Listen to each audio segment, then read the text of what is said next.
I'm calling this Davy's hierarchy of healthy building. I'm Davy, by the way, and I did not steal this hierarchy and pyramid concept from anybody throughout history, of course. This framework here is going to give you the 30,000 foot bird's eye view so that you can make wise decisions when it comes to building a healthy building. We're going to start from most important and go to least important. And I think least important you will actually find highly interesting. By the way, if you can guess what these items are down in the comments based off my artwork, I will be very impressed with your imagination. Starting at the bottom, safety. Now, safety is largely covered by building codes and the place you choose to live. But if you don't feel safe and you're not safe, nothing else on the list matters. This goes from everything where you're located. For example, I used to live in a dangerous neighborhood in Indianapolis, and I'm not exaggerating at all when I say it was dangerous. Like, if you look at a crime map that goes from like really light to dark, it's like really, really dark. I did not feel safe going out after dark to walk my dog. And so that was not a healthy place to live. It kept me from going outside and exercising. It kept me more stressed. It was not good. There's other elements to safety too, though. You know, our smoke detectors, carbon monoxide detectors. A lot of the building code will take care of this stuff for us, but we've got to cover this before we can move on to the rest. The next thing on the list. This is where most of healthy building is oriented, all right? This is your air. Without air, we die pretty quick. 3 to 5 minutes without air, we're gonna be dead. And there's a couple things that we need to get right in our air to have a healthy home. And if we do this, we'll be like 70% towards a healthy home. Done. One is we need to avoid the pollution that's in the air. This pollution comes in really 3 different things. One, we got our particles, all right? These particles are usually PM 2.5 and PM 10. PM 2.5 is 2.5 microns and smaller. PM 10, 10 microns, all right? Particles are not good for you when you breathe them in. For example, that PM 2.5, it can actually go from your lungs into your blood and throughout your body. You don't want the stuff floating in the air going through your bloodstream, as I'm sure you can imagine, right? But we've also got other things in the air, all right? We have VOCs, volatile organic compounds. These are like formaldehyde used in all sorts of building products. There's thousands of VOCs out there, but what's most important to know about VOCs is that they get in the air, they breathe them in, they're bad for you. A lot of them cause cancer and a whole plethora of other health problems, all right? And then we have mold. Mold is actually an air quality problem. You see, it gets in the air, both the spores and the mycotoxins. The spores oftentimes cause more of like allergenic type reactions, all right? They can cause, you know, the puffy eyes, the coughing, the wheezing, that sort of thing. Whereas the mycotoxins can cause all sorts of health problems that you wouldn't think about mold causing, all right? So a lot of times somebody who's suffering from mold sickness will not ever think that it's mold because it's not like a respiratory problem.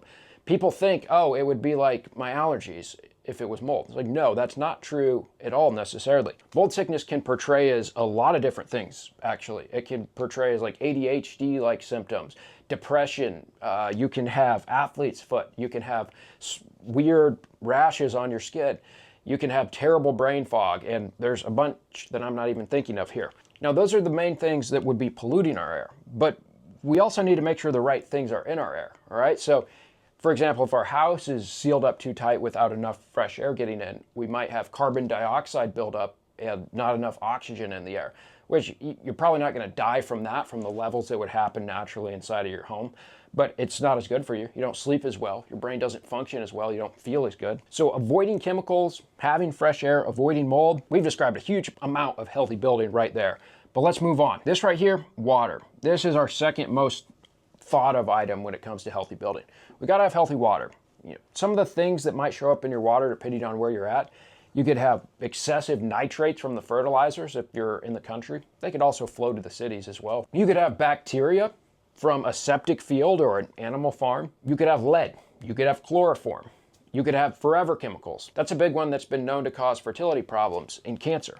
All these things can show up in your water, but the nice thing about water is that we can filter it before we use it, right? We can do this through 2 ways. We can have one big house filter that filters everything where it comes in, all right? And then we can also have smaller filters that filter it to even a higher degree where we drink it. My recommendation is big whole house filter where it comes in, and then we can do a smaller reverse osmosis system down under the kitchen sink or wherever we're getting our cooking and drinking water from. The nice thing about water problems is that water can easily be treated, whereas air quality is much harder to treat outside of just the way you build your house. Because if you have dirty air outside, the odds of having dirty air inside go way up. Now there's systems we can put in play like an ERV or an HRV that will bring in the fresh air and filter it, but it's better to not be fighting that battle to begin with. So places like Phoenix, LA, Detroit, horrible air quality. If you want to build a healthy home, you'd be better to not be in areas like that. Moving up the list, all right, this one here, this would be harder to guess. This is comfort, all right? If we aren't comfortable inside our own homes, we don't get the rest we need. We don't move around like we should. It just affects us in a bad way, all right? So I want you to think if you ever lived in a cold house. I've lived in a cold house, all right? Growing up, we had a big house. We were blessed in that way, but we were not blessed in the way that we could afford to heat it well. So in the winter, we'd put a blanket at the top of the stairs, and then we would just heat the downstairs. And so the upstairs would get carryover effect from that, but it would be very cold. It might be like 50 degrees up there. And so what happens when the house is not warm enough or it's too hot is we wind up being stationary, all right? We'll lay in bed rather than get up because it's cold, all right? We'll sit in front of the couch next to the AC unit or the fan in the summer because it's too hot, right? It's uncomfortable. We don't get the deep sleep we need. The same thing goes for if we have uncontrolled sound, right? This could be from both in the house and out of the house. Usually I'm talking about out of the house though. If you're next to a freeway, the sounds of a freeway can carry for very long ways. Train tracks, being close to a fire station. There's just all sorts of things that those loud sounds, even if you don't remember waking up in the night, they can be affecting your sleep. They can be affecting how you feel. So it's very important that we insulate our house well, we heat and cool it well, we provide the fresh air that it needs, but it's also important that we don't situate it near really loud areas. We could also use strategies inside of the house to limit sound from outside. We could use sound deadening insulation, especially in the rooms where we're sleeping. And we can also use localized heating and cooling to keep certain areas really comfortable if we can't afford to do it to the whole house. Moving on from here, you probably got that one, all right? Sunlight. Sunlight is so important to feeling good. The morning and evening sun is what sets our circadian rhythm, right? It helps us know when our body should wake up and fall asleep, which if this has ever gotten off for you, you know it can be quite unpleasant. We need the sunlight in specific areas inside of the house though, if nothing else, all right? It'd be great if our bedrooms had a window that would get the morning sun, right?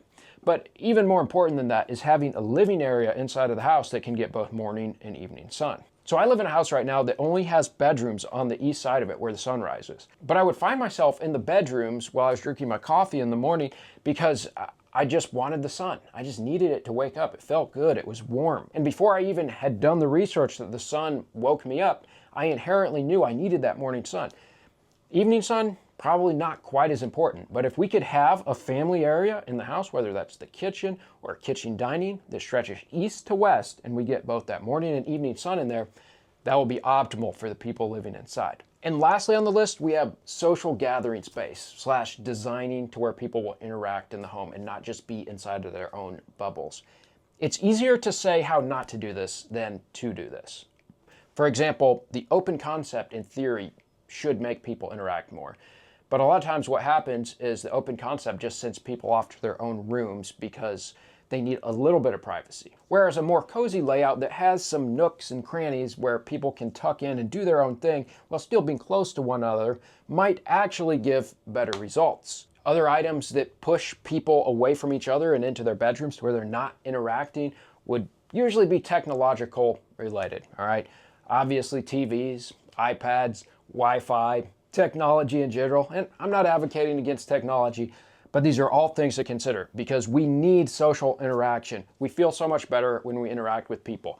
Another noteworthy item that's worth looking into when it comes to build or remodel your home would be EMFs. EMF stands for electromagnetic fields. These are said to cause some pretty serious health side effects depending on who you listen to. I don't have a really strong stance on it, but I can tell you in my personal house, I'm going to be taking some measures to reduce these. Now, the order of these could be debated, but some people might even say some of these don't count in the healthy building segment. I personally think they do. Being healthy is about feeling good and living a long time. So a healthy home should make you feel good and it should help you live a long time. Thanks for watching, guys. As always, I'll have our free guide to healthy building materials linked in the description, and let me know what you think down in the comments.